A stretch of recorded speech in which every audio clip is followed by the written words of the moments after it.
Today's our second webinar in the Autism Speaker Series. Thanks for taking the poll. It looks like a lot of people today are attending our agency staff. So welcome to everyone, and hopefully everyone will find this information useful. Thanks for taking that poll.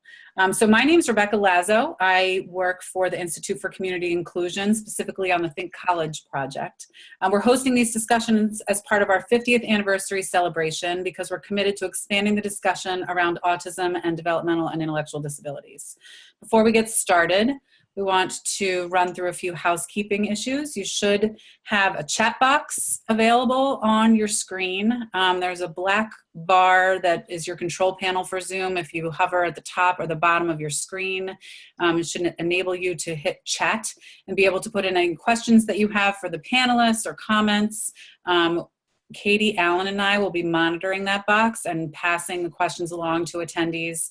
At the end of the webinar, we have some questions ready for the panelists to address at the beginning, and then we saved some time at the end. So we'll be gathering your questions throughout, and we'll share them with the group at the end of the webinar. If you have any technical problems, though, or questions, please let us know.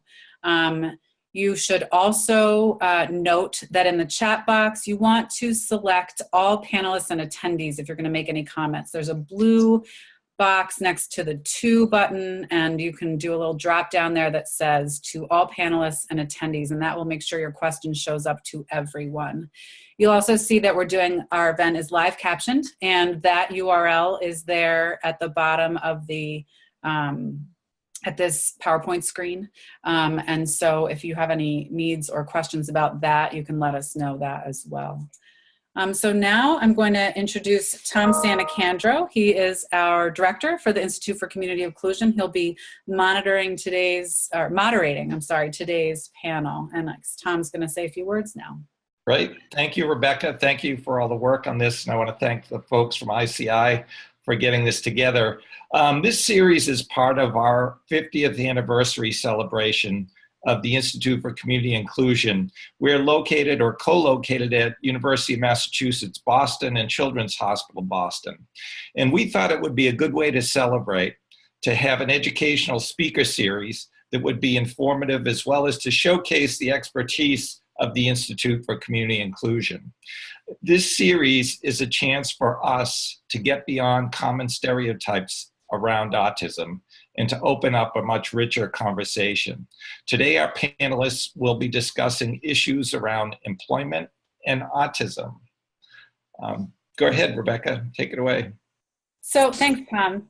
So the panelists today are in alphabetical order. I thought that was the most sensible way to do things. John Butterworth is the Director for Employment Systems Change and Evaluation and a Senior Research Fellow at ICI. John has over 35 years of experience in research, training, and employment support and the management and development of employment services. He manages projects such as the Rehabilitation Research and Training Center on advancing employment for individuals with intellectual and developmental disabilities, and the State Employment Leadership Network.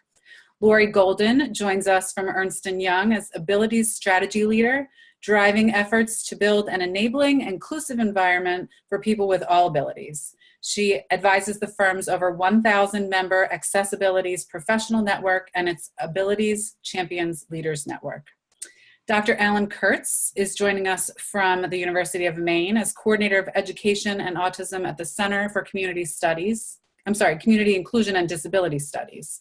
Among other things, Dr. Kurtz was the lead author of the Maine Employment Curriculum and worked closely with a person with ASD, autism spectrum disorder, to develop a training on employment supports for individuals on the autism spectrum that they have co-delivered and done training on throughout New England. Dr. Scott Michael Robertson, an autistic adult, is a policy advisor in the U.S. Department of Labor's Office of Disability Employment Policy. Dr. Robertson co-founded the Autistic Self-Advocacy Network in 2006 and then served as ASAN's founding vice president. He has served as a public member of the Federal Interagency Autism Coordinating Committee, which develops the Federal Strategic Plan for Autism. Dr. Robertson is both an autistic adult and a subject matter expert on autism and neurodiversity based on his professional and personal experience. Finally, Dr. Paul Wayman holds a primary position as professor in physical Medicine and Rehabilitation at the Virginia Commonwealth University, with the joint position in the Department of Rehab Counseling and the Department of Special Education. Dr. Wayman serves as director of the VCU Rehabilitation Research and Training Center on Employment and the director of the VCU Autism Center for Excellence. He's also founding editor of the Journal of Vocational Rehabilitation. Phew! There's a lot of people here with a lot of great experience. That is it for introductions, and now I'm going to turn it over to Tom and the panelists to get started today. Great. Well, thank you, Rebecca, and thank you, panelists, for taking the time out of your day to be here. This is the second in the series of speaker series we're having and panels we're having on autism. And as you can tell, we are spread across the country as we do this, and we're all joined together. What I'm going to do is I'm going to ask some questions and ask the panelists to weigh in on. I'm going to actually call in then for at least in the beginning, because there are so many, to keep things organized, and the fact that we're all in different locations. But again, thank you all for being there. So to start out, let's consider the unemployment rate for people with autism. And broadly, the unemployment rate for people with disabilities continues to be significantly higher than the general population. And this difference is even more pronounced for people with autism. So I'd like you to share your reaction with this information. Is it surprising, not surprising, consistent with experience that you've observed? Why don't we'll start with Alan Kurtz. I believe Paul Wayman. Why don't we start with Alan Kurtz? Paul Wayman looks like he's getting available for this. Yes, it's absolutely consistent with what I've seen. I think it's due in part to the low expectations we have for people on the autism spectrum. I've seen that especially in schools where they have transition plans that often don't identify integrated employment as a goal. We did some research a few years ago. I was analyzing IEPs in New Hampshire and in Maine, and we found that for individuals on the autism spectrum, only 26% had employment goals. Yeah, it's very consistent, and I think largely a result of our very low expectations. Laurie, do you want to weigh in on that, coming from the corporate side? Yeah, certainly from a corporate perspective, I would only want to add that getting through the door is the most difficult piece for people on the spectrum, because the skills required to get through the door involve those interpersonal skills that many people on the autism spectrum find so challenging. The ability to engage, interview, read signals, and form very quickly very positive interactions with people they haven't met before. If you're an individual on the spectrum who has difficulty reading social signals and may even have difficulty making eye contact, it's very difficult to establish that immediate rapport. And of course, even before that face-to-face interview stage, there is the screening stage. There's an online application, usually at large organizations, and a phone screening interview. And again, if you answer questions in a very basic, cut and dry, yes or no way, that's not a way to make a very good positive impression and be able to engage the person on the other end of the phone line. So there are some immediate challenges just with getting in there. And how about from you, John Butterworth? You know, it's interesting. It's not surprising. I think what Alan said is pretty much how I feel. As we have systems that still don't communicate expectations for something different, and that often fund and support alternatives, non-work kinds of day services, better than they support employment as a priority outcome. I mean, I also think it's significant that we don't know what the employment status of the full range of people with autism is. We know something about the experiences of people who are connected to a service system. We don't know a lot about people who don't have that connection, who are, living independently and making their way. And, based on the general population data on people with disabilities, we would expect they're struggling with employment as well. But there's a piece that we really don't know very well, because we're talking about folks with really a wide range of support need and capacity. And Paul Wayman, can you weigh in on the high unemployment rate for individuals with autism? Sure, thanks, Tom. Let me say first that probably most of my comments this afternoon will be targeted around those with the most severe end of the autism spectrum disorder. So please cut some of my remarks in, with that context.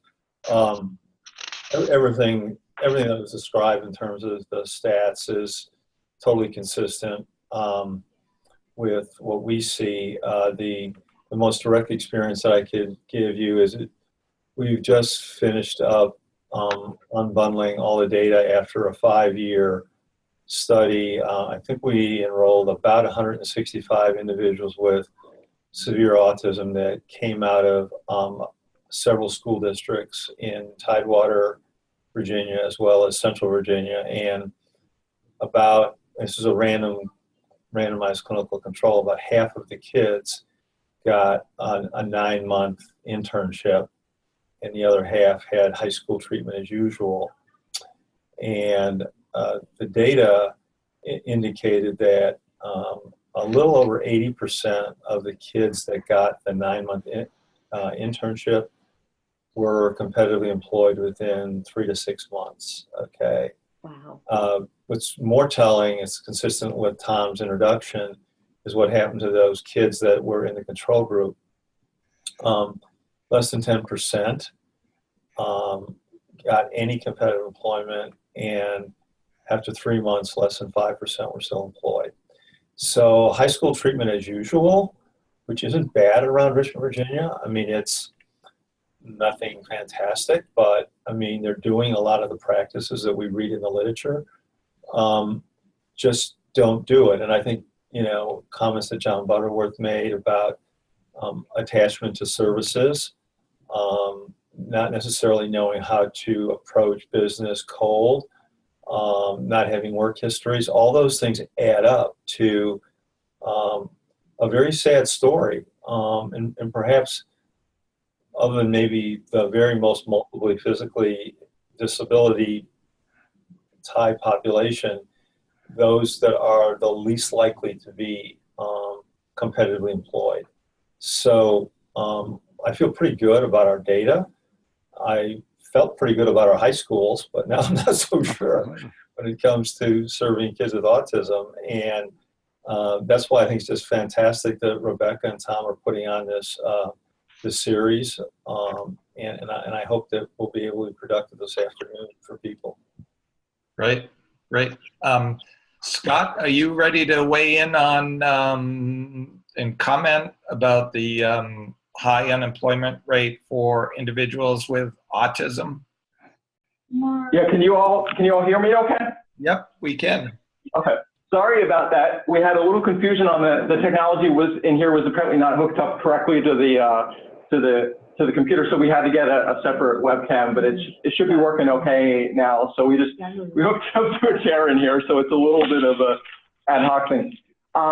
I definitely concur with what else has already been shared, that obviously employment is a major barrier for folks, and there's substantial difficulties in terms of both the unemployment and underemployment are really high among among autistic people, both youth and adults, and for a lot of barriers that have been already shared in terms of interviewing, networking, we're going to get into later on, that there's a lot of challenges that folks experience across the lifetime in finding gainful, competitive, integrated employment that is commensurate with their skills and gifts and talents. And I think you're starting to find that employers are thinking outside of the box on how they can match the accommodations and supports to help autistic people better fit into the workplace. And obviously we'll be talking about that more as this webinar goes on.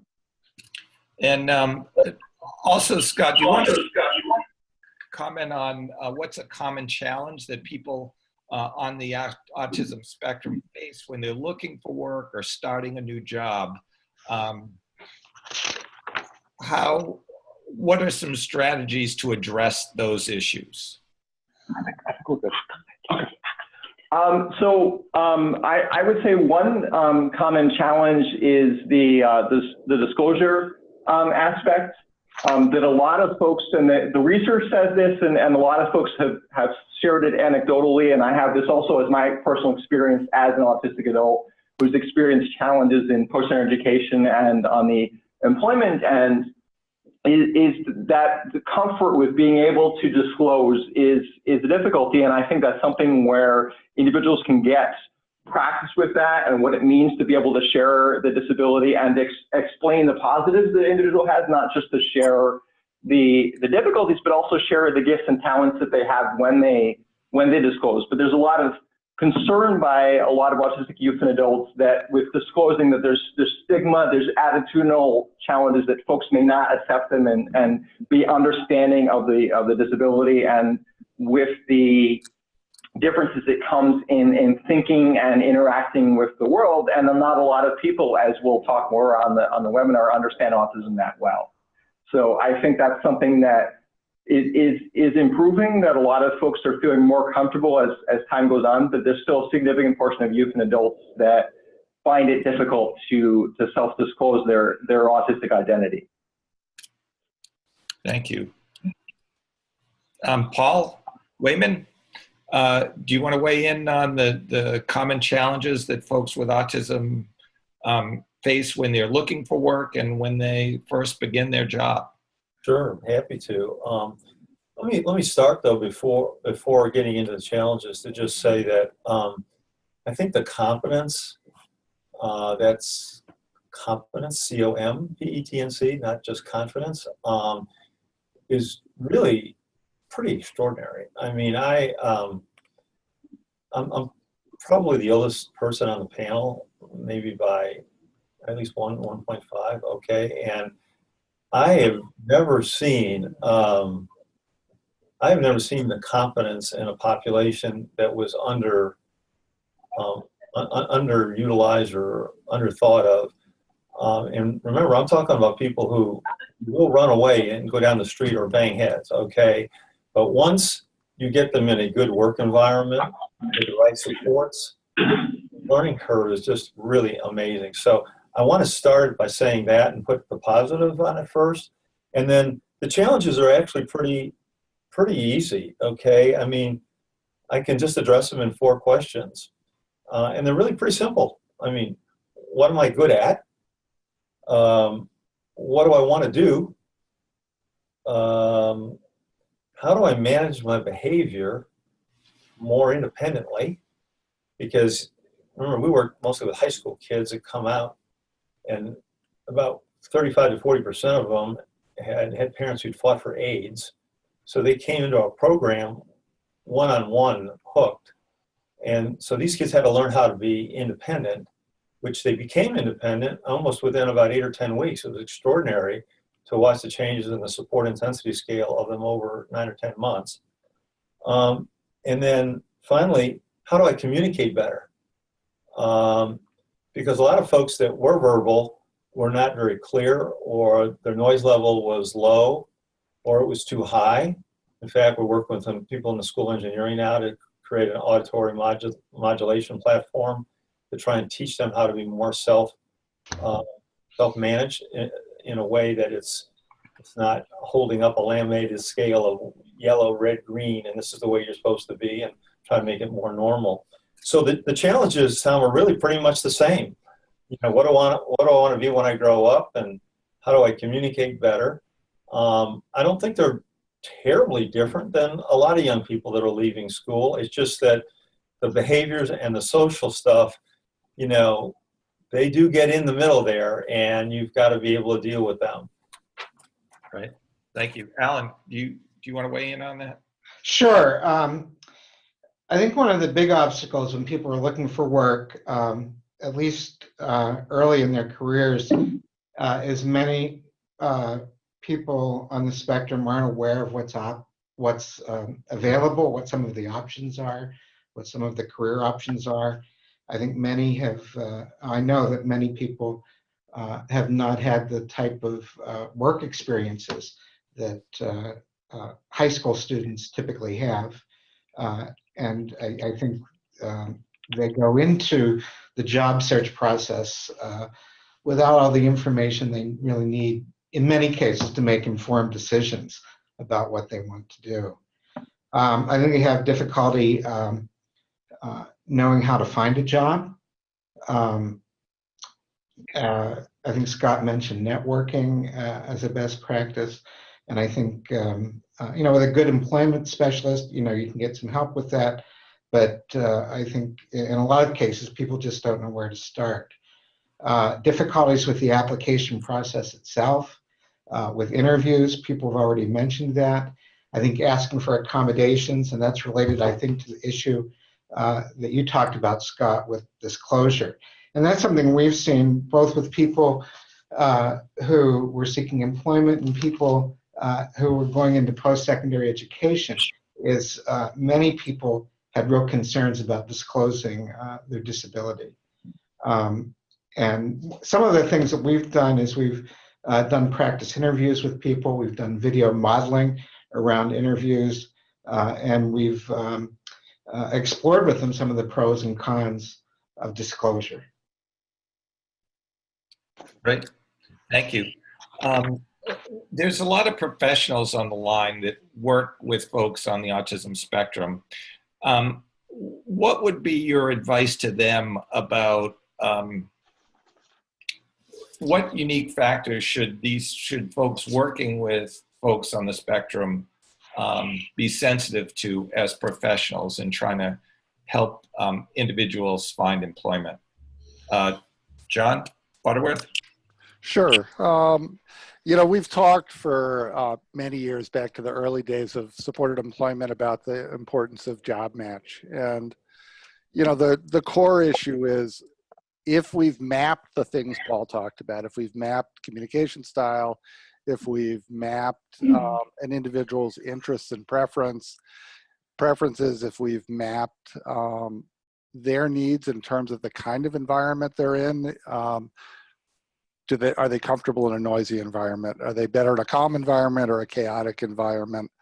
Do they have specific needs in terms of their work setup and work situation and the kind of tools they have to schedule their work? If we take the time to do those kinds of things, then ultimately it's about finding a job that's got that kind of good match, and being willing to work with an employer and find an employer that's comfortable with adjusting a job in a way that fits those characteristics well and those interests and preferences well. So, you know, the big message is good job match. It's a mantra that goes back to the early days of supported employment, and that starts with knowing someone really deeply. Great. Scott, do you want to weigh in on that? Yeah, I think there's a few factors that I think are really important. One is to make sure to presume competence, and I think that was already raised, and I want to echo that, to challenge the thinking and assumptions that are made about ability and inherent ability. A lot of times we make presumptions on folks' strengths and talents based on their communication interaction, which may not often be true. And I think that's particularly the case often for autistic youth and adults and autistic people just across the lifespan experience, folks often not presuming competence around folks' strengths. And that dovetails back also to having the flexibility to find work that matches the interests, strengths, and talents of autistic youth and adults, and finding a way to integrate that into the business to benefit the business bottom line, to enhance the business practices. And I think a lot of employers, large and small, are finding that the talents, well integrated, the folks can not only enhance the bottom line of the business, but also their strengths and talents make them great employees who can be at the business for a long time. And the longer you have that great employee, and autistic people can make great employees for businesses, it enhances that businesses over the long time, and it reduces challenges with retention. And so that's something that you want to have with businesses, both hire great employees and keep them for a long time if they're doing great work that enhances the work of the business. Great. Alan, do you want to weigh in on that as well? Sure. I think there's a number of things you should be, employment professionals should be thinking about. One is the anxiety that many people on the spectrum experience, and making sure that you have a good job match where the person is less likely to experience that anxiety, or you develop ways for the person to deal with that anxiety. Sensory issues, I think, is really important to be thinking about. I think it's important to think about what kind of support the person is going to need for social aspects of the job, understanding the workplace culture, and being able to succeed socially in the workplace, because we know that that's often a big issue for people. Another one is issues with organization and understanding expectations, staying on a schedule, transitioning from one activity to another. I think while they're not for everybody, I think visual schedules are really important. And over the years, I've heard a lot of people talk about that. And when you suggest that, they say, well, the person already knows what they're supposed to do next. They really don't need a schedule. And that, people did that. I've heard people talking about people with very significant disabilities who were nonverbal, and I've heard people say the same things about people who have very good communication skills. I just think that's really important. I think of one person I used to work with, a former colleague on the spectrum, very, very skilled in many things. She had several master's degrees, but she talked about when she was working at her computer, she would feel like there were rubber bands tugging on her in different directions. And she said it was almost physical. And that when she put together a schedule and she wrote it down, that would sort of anchor her. So I think that's just something that as employment professionals, you should be thinking about is, how can we help people to stay organized, and how can we help them with their schedule and being able to predict what's going to happen next. Thank you. The next question I have, it's what's an anecdote about a time when you or someone on the autism spectrum advocated for yourself or someone else in the workplace, and what happened as a result of that advocacy? And I'm going to first address this to you, Laurie, but if you also want to weigh in on some of the previous conversations from your experience on the corporate side with Ernst & Young. Thank you. Thank you, Tom. Actually, I'm going to shift this a little bit from advocacy in the way we normally think about it, which is speaking up for oneself, to taking control through what I think of as reframing expectations. So we had an individual at EY that I worked with some years ago who was a very talented high performer. He was on the autism spectrum, not necessarily out about that. And while his work product and his productivity was very strong, he had some real difficulties with interpersonal relationships. In fact, he got a reputation for being rude, cutting people off, And it got so bad that neither clients nor the colleagues on his team wanted to work with him, and it was tough to schedule him on engagements despite all his abilities.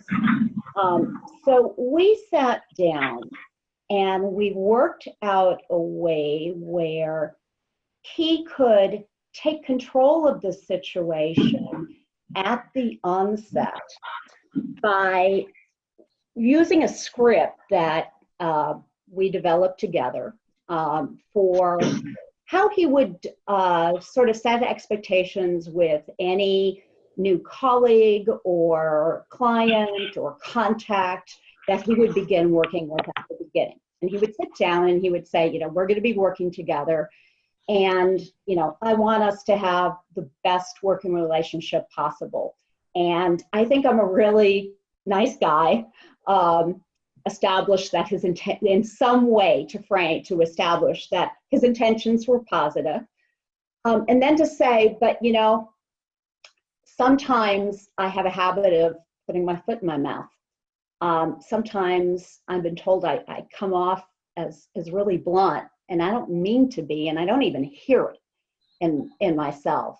So I'm hoping that this won't get in the way of us developing a really positive working relationship. So I'm going to ask for your help. If in our work together, if I start veering off on something that sounds a little bit off, or if my tone of voice gets a little bit too loud or sounds too emphatic, or if I put things in a way that are coming off as rude, can you just do me a favor? Give me a heads up as soon as possible. You could say something like, hey, that's a little harsh, and suggest a couple of scripts. And then sit back and say, you know, I really appreciate your help with this. I want us to get off on the right foot. You know, if there's anything I should know about how I can help you in our relationship working together, anything that's a kind of foible of yours, please, out with it, because this is a two-way street. And we found that just using that simple script, and he never named that, in his case, he had Asperger's. He never named it. He didn't have to. What he did is appeal to people's instincts to want to be helpful, to want to be part of the solution. He showed trust by asking for help, which flattered people and kind of let them into the situation. And by reframing at the beginning, before he got into any difficulties, he was really able to form a kind of bond with the people he was working with. And this is something that I've done myself. And this is how he and I talked about it. I tend to be very impatient at times when I'm under stress, and I don't really realize it. And when I sit down to develop a new relationship with individuals, I'll give them a heads up about that, and I'll ask them to call me on it, just so that I know and can back off. And described in that way, in that innocuous, you know, we all have some idiosyncrasies. I'd like your help with one of mine so it doesn't get in the way of a really constructive working relationship. He found it made a world of difference. Right. Scott, do you want to weigh in on any experiences you've seen either in yourself or in others in the workplace? And yeah, what I wanted to share actually, and I've advocated for other autistic people for a long time in my life, going all the way back to around 2003, 2004, so about 14, 15 years. But I did want to share also that not only this comes partly from my own personal experiences, and when I got here to I'm at the U.S. Department of Labor's main national headquarters in Washington, D.C., working for the Office of Disability Employment Policy, and I was the first known autistic person that the agency has ever had in its 17 years.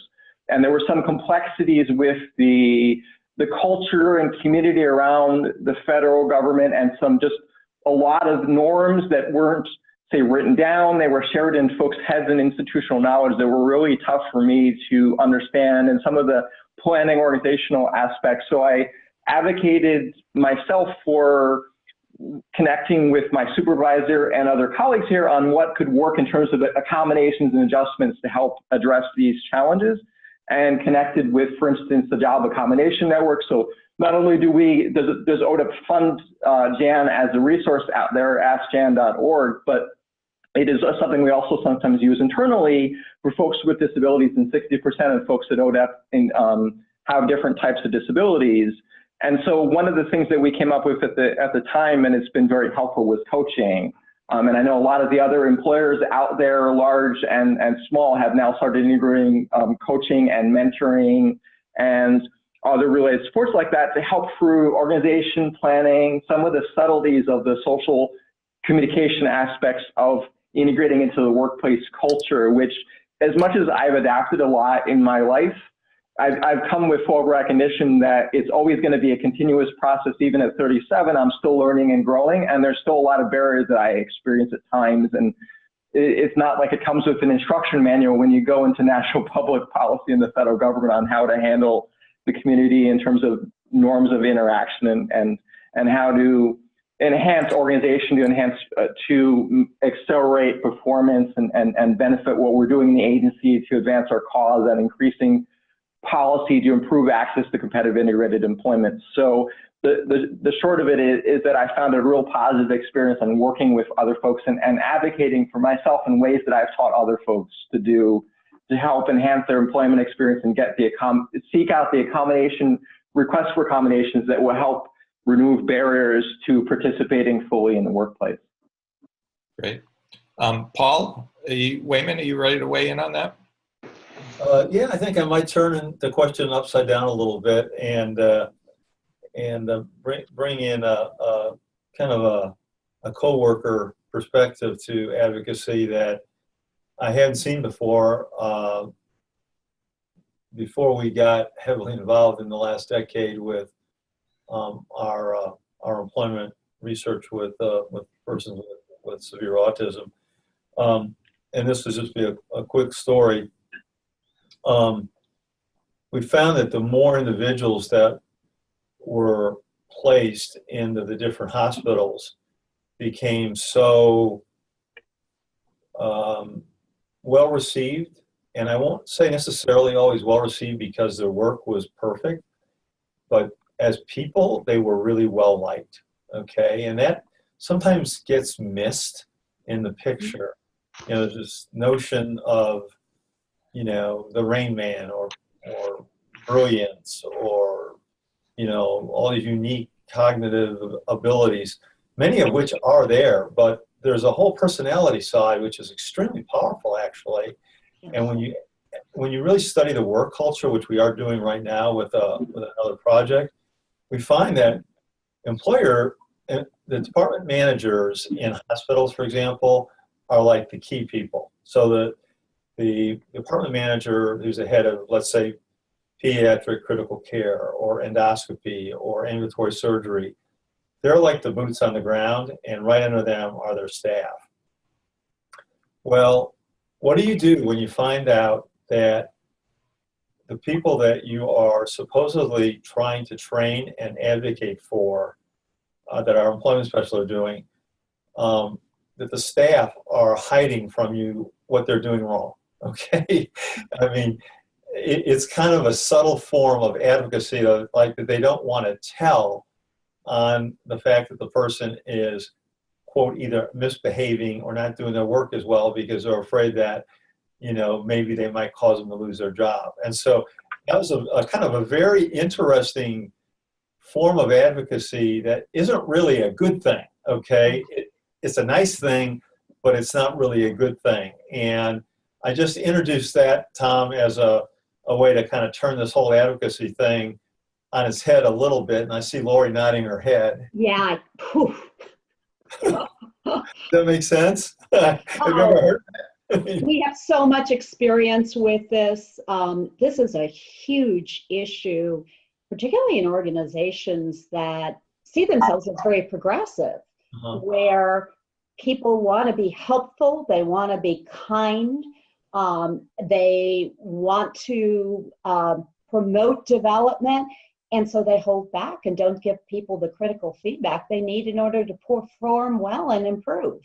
And it's not kind, it's cruel, but they don't realize that. It's like reverse advocacy in a way. Yes, yes. Yeah. Well, it's a great point, Paul. Alan, do you want to weigh in on that as well? Sure. I was thinking of a number of examples, but one really came to mind. This was a young man. He was in high school at the time, and I was facilitating a person-centered planning meeting for him, or a series of person-centered planning meetings, actually. And he came into the meeting at one point, and he was just absolutely livid. He had been placed in a restaurant kitchen to gain some work experience. And that was clearly something that was not a good match for him. He couldn't understand why his vocational rehab counselor had placed him there. It was noisy, it was inside. He wanted to be outside. He said, how could anyone be that stupid? Does she know anything about me? Did she read my paperwork? And he was going on and on. I said, okay, maybe she doesn't know she doesn't know that information about you, or maybe she forgot it. What can we do to make sure it doesn't happen again? And he thought for a while, and he said, well, I can give her some information. I can share some information with her about me. And I said, okay, and how would you do that? And he said, I could write it down. I could make a list. And I said, well, can we help? And I said, we're having a meeting. We have all these people who really care about you, who know you well. Can we help you come up with that list? And he said, sure. So we developed a person-centered planning activity that day called, and this is a pseudonym, What Does Jason's VR Counselor Need to Know About Jason? He led that activity while I recorded the things on chart paper. And it's something that then somebody typed up. He was able to take to his VR counselor and share it with her, and it resulted in some changes in the way she did things and in future placements. And what was nice, I thought about it, was not only was it self-advocacy, but it was a chance to really work on his self-determination skills as well. Figuring out what had to be done and how he would do it. Great. Laurie, can you talk to us about what employers can do to make their workplaces more inclusive of people on the autism spectrum? Wow. It's a big question, but I'll chip away at it. Thanks, Tom. I'd say the first thing, and you can hear it in our language today, is the reframing of something that's typically thought of as a disorder to the notion that it's difference, that brains work differently, people function differently, think and therefore act differently. And that the goal of an organization and the goal of colleagues, teammates, should be to figure out the best way to create conditions where people can successfully interact one another and successfully do their best work. So I think it begins with reframing attitudes and mindsets. I think the next step, closely related, is education. We need to educate not just hiring managers or recruiters or people on the front lines, but everyone in the organization around what those differences are, so that they're not taken by surprise When people are taken by surprise, when they don't know what to anticipate, they're uncomfortable, they freeze up. And that leads to a very negative situation of avoidance, where people don't want to hire, they don't want to interact with. And one of the best ways of combating that is by giving people information as a starting point, and then giving them some guidance, giving them a framework for some of the kind of ground rules. And you can't generalize. We all know that, you know, one person with autism is one person with autism. Everybody's different. But there are certain basics, like being clear and specific in communications versus using the expressions, you know, the vernacular that most of us use. We had a situation when we first hired our first group of neurodiverse individuals in our Neurodiversity Center of Excellence in Philadelphia, where their supervisor said to this group of new neurodiverse hires, "I'll be back in 5 minutes." He was called away to go talk to somebody. And came back about 20 minutes later, and people were in a very agitated way looking at their watches and saying, "You know, Jamal, that was 19 and a half minutes, not 5 minutes." And Jamal, who's, you know, really quick study and the nicest guy in the world, immediately got it and laughed and said, "You know, you're so right. I will never do that again." I can't give you an exact time frame when I say I'll be back, but I'm not going to give you a wrong time frame. So he learned a lesson there, and he's very quick to share that lesson with anybody interacting with our neurodiverse professionals. And that's just kind of one small example. Another thing that organizations really need to do is make a commitment. And make a commitment to understand that the environment that works for most people may not work well for people on the spectrum. And what works well for one person on the spectrum may not work well for the next person on the spectrum. And all of us have said this. You've got to get to know people a little bit and care enough to know what works for them. If you're bringing somebody into an organization, you're making a bet that that individual can really contribute and really be successful.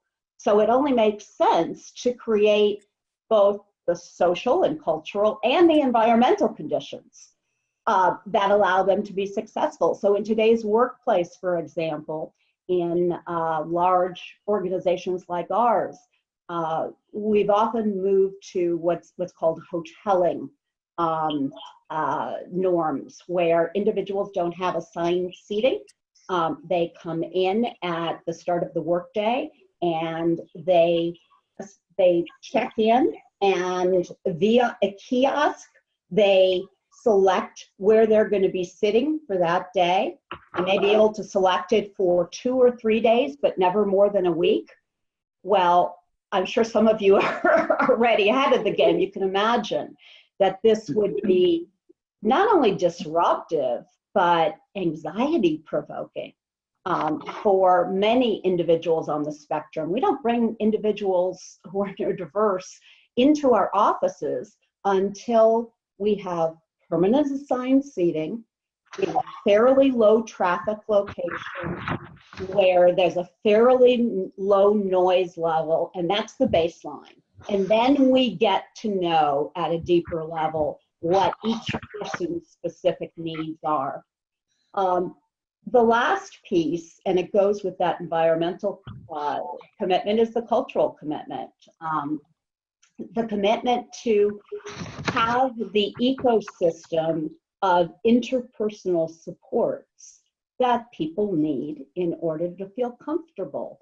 And, you know, I thought, Scott, you stated it very well, talking about not knowing the rules of the road in, you know, in the government. Well, that's true in any large organization, and the larger, the more bureaucratic, the more complex, and the more that's unwritten.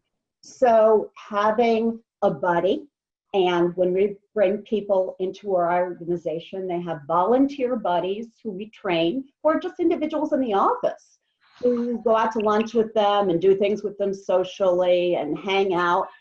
And then they have a counselor. Everybody has a counselor at EY. That's not a remedial role, but we very carefully choose the counselor for our neurodiverse individuals and train them. So it's individuals, and the counselor is like a career coach. The counselor is somebody whose role it is to help you plot your next move in the organization and what you need to do to get there. So we also make external coaches available. They don't need to take advantage of it, but if they choose, our neurodiverse professionals can have somebody who comes in who's really an autism specialist who can work with them on life work issues, you know, issues that aren't strictly workplace focused, and is just another person to go to. And then we bring individuals in cohorts. So they are together, working together, and form a community. And a lot of activities, they train together so that they get to know one another and can form a support community for one another. So that commitment and that understanding from the get-go that it may take a little bit more and it may take a little something different, and we need to be flexible about what that is part of what it takes. Thank you, Laurie. We're going to start moving to questions from the audience, and I have a number of questions here. The first question I have is from Ronnie, and it says, has anyone explored training for businesses, employers pertaining to individuals with autism? Anybody want to weigh in on that? We do training at EY. I'm not sure if the question is exploring programs and training materials and courses that are out there, if that's what the individual is pointing to. We have used existing programs. We've used programs from service providers, from Voc Rehab. What we have found, however, is that we know our culture and we know our professional roles like no other organization does. And if we overlay our own understanding of what it takes to understand the rules of the road in our environment and to succeed in our environment, and we overlay that on what's generic, we have the most effective combination. So we actually do our own training at this point. We started out with generic models, and we use our supervisors who have worked with individuals on the spectrum to conduct that training. And John Butterworth, can you talk a little bit about training employers or anyone else on the panel? I was actually going to react to some of how Laurie finished the previous segment, because I love the way you presented that. What you really presented was a universal design approach to building an inclusive workplace. And it's not just about people with autism, it's about providing onboarding that engages people in teams and connects people to each other. You used the term counselor, but you were using it in a general, more of a mentorship capacity, I think. You know, and again, that's a universal design approach to creating an inclusive workplace that connects people and helps them learn the ropes and the expectations and the cultural thing. Who brings donuts in? You know, sometimes it's really small stuff. You know, what happens when people have birthdays, and how do you recognize those kinds of things? So, you know, I love that. I love your sense of a universally inclusive workplace. And I think on our side, as employment support professionals, one of the most important things we can do is not get in the way of that. So I often think the worst thing we can do is train a workplace when somebody starts there, because that immediately identifies them as different and other. and you really want, what you really want to do as an employment support professional is understand those natural onboarding things. Who does orientation? How do mentorship relationships get set up? And facilitate those, but not get in the way of those things. So I'm very cautious about the idea of training, particularly in the context of individuals entering workplaces. We also have a question from Samantha. It says, do you think it could be an appropriate accommodation to ask an interviewer for their questions ahead of time so that the autistic applicant can prepare their script in quotation marks?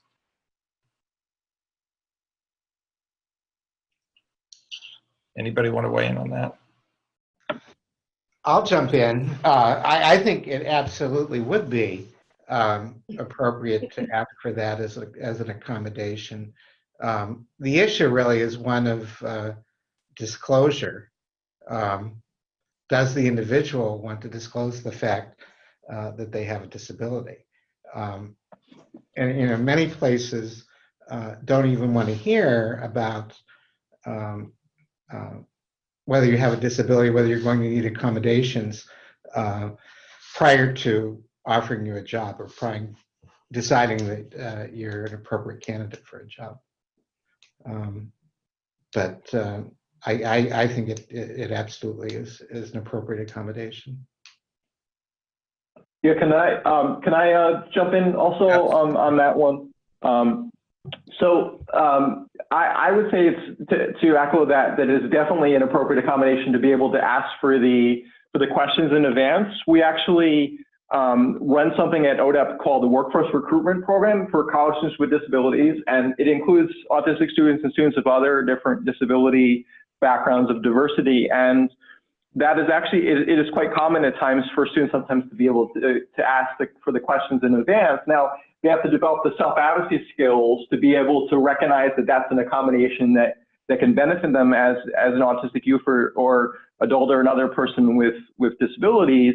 But it is definitely something that I think should be accepted for entering into employment in terms of like the job interview and preparation of allowing the individual to request that as an accommodation is quite reasonable. And it has also come up in the context of our Pathways to Careers demonstration projects at ODEP for community college students with disabilities. In one case, one of the projects actually has 30% of the youth are autistic students and 20% are autistic students in another case. And with that interviewing, we've actually had some discussions in the past on what can be helpful for autistic students as far as preparation, not only for the questions in advance, but also what kind of general questions about how do you handle conflict or frequently other occurring questions that tend to come up a lot. Is there any situations from past life experiences where you could maybe make some notes in advance and make some notes about what you want to be able to share before you approach that interview, and then be able to ask for the combination of also being able to bring some information with you and consult it if needed, say on your iPad or notepad. And I think that also can be quite reasonable for enhancing the interview as well. I'd like to add one point. I couldn't agree more with what you both said. And from an employer perspective, I'd like to add, and I want, I want all of you who are on the services side to hear this. Employers don't see interviews as a gotcha. An interview should be a situation where you can strut your best stuff. We want to see your best. Now, we want to compare your best against someone else's best. That's true. But we want to do everything possible to make you feel comfortable and prepared so that you can give us the best stuff you got, because that's what we're going to hire you for. So Absolutely. An employer should not be at all flummoxed by a request for questions in advance, and that's something that people ask of us all the time. Tom, I'd like to, can I throw something in here for a second? Absolutely. Nobody's mentioned anything about the impression management studies, and I think this is really important, okay? If you want to refer to a professor named Fong Chan at the University of Wisconsin, he's done with employers in the Chicago area some really compelling studies that show that in the first 5 minutes, employers make up their mind who they're going to hire or not, okay? And I mean 5 minutes. And they started this with non-disabled, and then they've expanded it to a number of other disabilities. And it's a little disheartening, but the fact of the matter is, and I can't tell you what that secret sauce is that goes on in an employer's mind, but I know that when I interview people, very rapidly, I make up my mind within 3 to 5 minutes how I'm leaning. And once you are leaning in that one direction, then you are looking for reasons why you should hire that person. If you're leaning the other way, then you are looking for reasons why you should not hire that person, okay? And I would just say that when we put this whole mix of discussion in here about whether it's an accommodation or not, or preparation, that there needs to be some attention to just what is going on in those first few minutes that is doing it. I mean, and some of it could simply be as simple as, you know, we need to hire more female engineers, or we can't have the same people that look the same way all the time. We need different people. Or you don't know that maybe that employer's got, you know, a son or a daughter with special needs, okay? And how would you possibly know those things, okay? But those are variables which are critical to get you in the door. Now, of course, once you're in the door, everybody spends a lot of time talking about interviewing. But once you're in the door, it doesn't mean that you're going to stay employed past 3 months or 6 months, okay? Job retention is a huge deal that we've been paying a lot of attention to. But, you know, out of respect to that question, Tom, I want to absolutely say, great question, good answer. But impression management, what happens in those first 5 minutes? And as somebody who's interviewed a lot of people over the time that I run our research and training center, I'm almost ashamed to say that within really 3 to 5 to 7 minutes, I'm starting to lean one way or the other. And by the time we're at the 18th or the 25th minute, I'm like, I'm getting a little tired, you know? So it's not necessarily fair, but it is what it is, for what it's worth. I have a very specific question here from Sarah, and it says, can you talk about people with autism spectrum disorder that have issues with accepting criticism or viewing positive feedback as criticism? Is anybody want to jump in? And you know, have seen that, have seen experience with that, have seen good ways to work through that. Anybody ready to weigh in on that? On that, because we see that all the time. I mean, our employment specialists, with the combination of using hundreds of hours of internship-based, work-based learning, if you want to call it that, with technology and employment specialists. I mean, those are the three mixes that we use. And of course, the employment specialists have got to have autism and applied behavior analysis skills, but invariably there is criticism that is going to come, okay, either from the patrons, from the co-workers or the supervisors. And, you know, it's kind of a good news, bad news story. The good news is that as long as you get fired and you don't do anything too crazy on the criticism, that there's an opportunity to do behavior rehearsal and to go through it either on a video modeling thing, the way, you know, Alan talked about that, or, you know, literally on an iPhone, like 15 or 20 minutes later, you can literally go through the scenario and work with people so it's still fresh in their mind about, you know, why that is not a good behavior to engage in. Remember what I said at the beginning, we work more with people with those that are on the more severe end of the spectrum. Although honestly, I've worked with people in medical school that are in their third year of medical school, Asperger's, so-called high-functioning autism, who are going through the first 2 years of medical school, top of their class, and the third year when they do the rounding, docs start pimping them. That's a common thing you have if you know anything about medical school. You know that doctors love to pimp medical students when they're going around, not to mention residents, okay?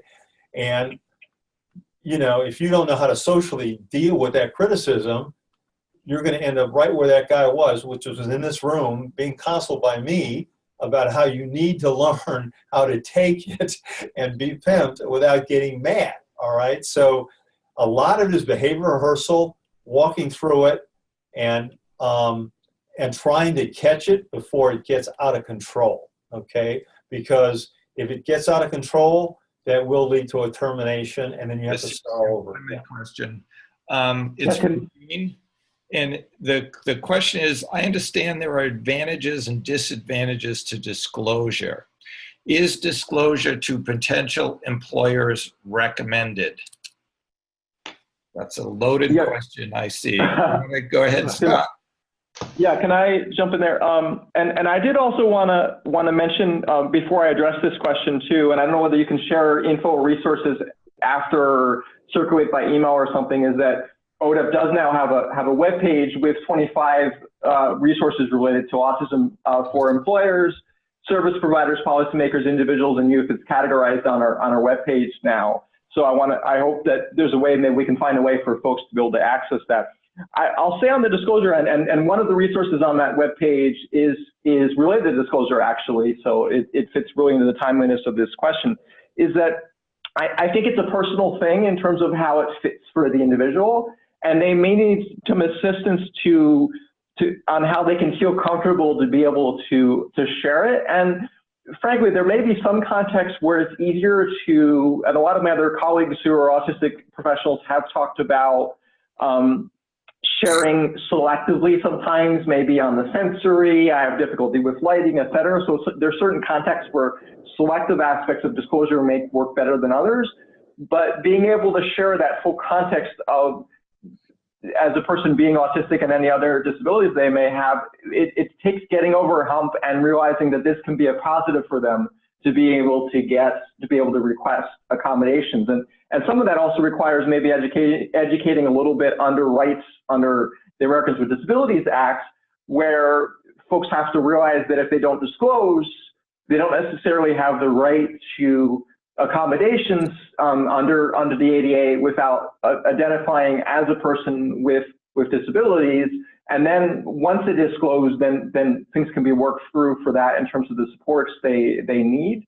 But I think it requires meeting the individual where they're at from that disclosure and making it a positive experience. We talked about positive before, of making sure it feels comfortable for that individual, especially since we mentioned the self-critical, that a lot of folks come in with a lot of baggage, a lot of negative experiences. Maybe they've disclosed previously in school, maybe other workplaces, and it did not work out well.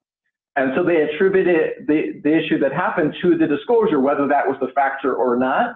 So we have to make sure that we recognize that when folks, disclosure may not feel comfortable in part because of the negative past experiences, and to find out how you can make that feel well for that individual. And I think employers can also help that by when someone discloses, say if they're not as familiar with autism, to have that comfort to learn more about it. Maybe they've had a lot less experience than, say, Lori with EY and other employers, but I think the willingness on the employers and to come and meet them partway and to learn more about autism if they're not as familiar with it.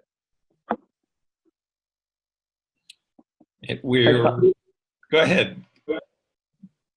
No, that's all I had. Yeah.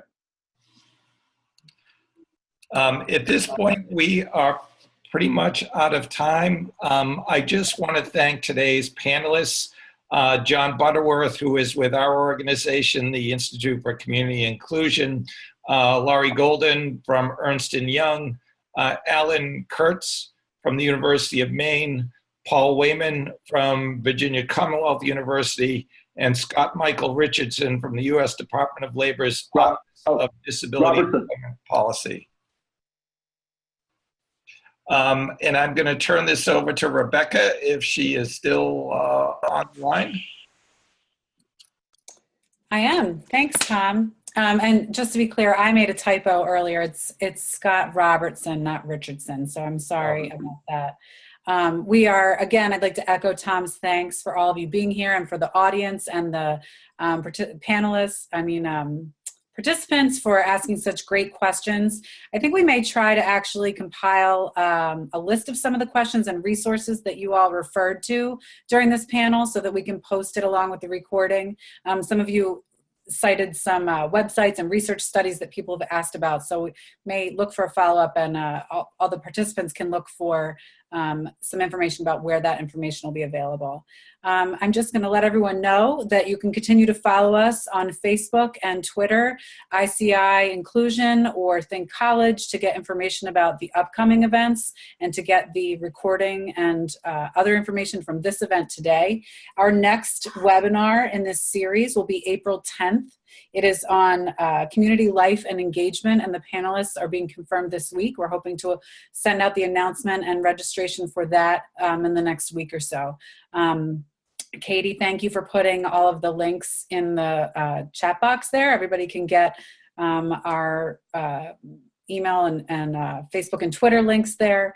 And again, thanks to everyone who's been here. The recording should be available in the next day or so, and you will get an email. All the participants in the webinar will get an email with a link to that recording. So thanks everyone for being here, and we hope to see you on our next event. Thank you, everybody.